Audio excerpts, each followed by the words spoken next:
மற்றும் ஒரு அண்மை தகவலை பார்த்துக் கொண்டிருக்கிறோம். பாகிஸ்தான் விமானப்படையின் மேலும் ஒரு போர் விமானம் சுட்டு வீழ்த்தப்பட்டிருக்கிறது.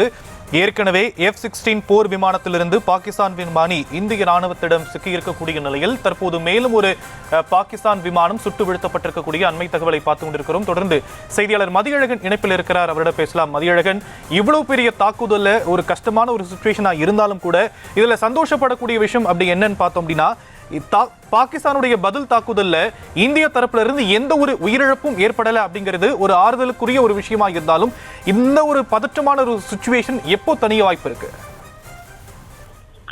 இந்த தாக்குதல் இந்த நிலைமை எப்பொழுது சரியாகும் என்பது அது பாகிஸ்தானுடைய கையில் தான் இருக்கிறது என்று இந்தியா ஏற்கனவே தெளிவுபடுத்தி இருக்கிறது. ஏனென்றால் பதற்றத்தை அதிகரிக்கவோ அல்லது இந்த பதற்றத்தை நீட்டிக்கவோ நாங்கள் எந்த விதமான இந்தியாவிற்கு எந்த விதமான விருப்பமும் இல்லை. அது பாகிஸ்தான் கையில் தான் இருக்கிறது.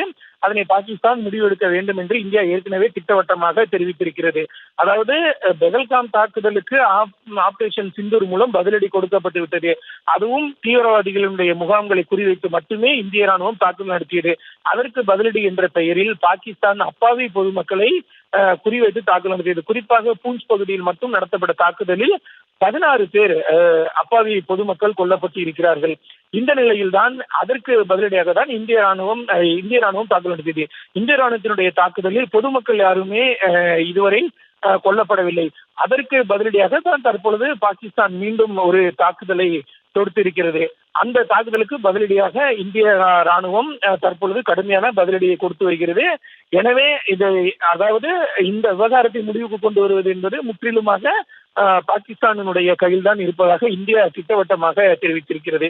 ஏற்கனவே நாம் பார்த்தோம், பாகிஸ்தானினுடைய 3 போர் விமானங்கள் சுட்டு வீழ்த்தப்பட்டதாக தகவல்கள் வெளியாக நிலையில் தற்பொழுது மேலும் ஒரு F-16 ரக விமானமானது தற்பொழுது சுட்டு வீழ்த்தப்பட்டிருப்பதாக தகவல் கிடைக்கப்பட்டிருக்கிறது.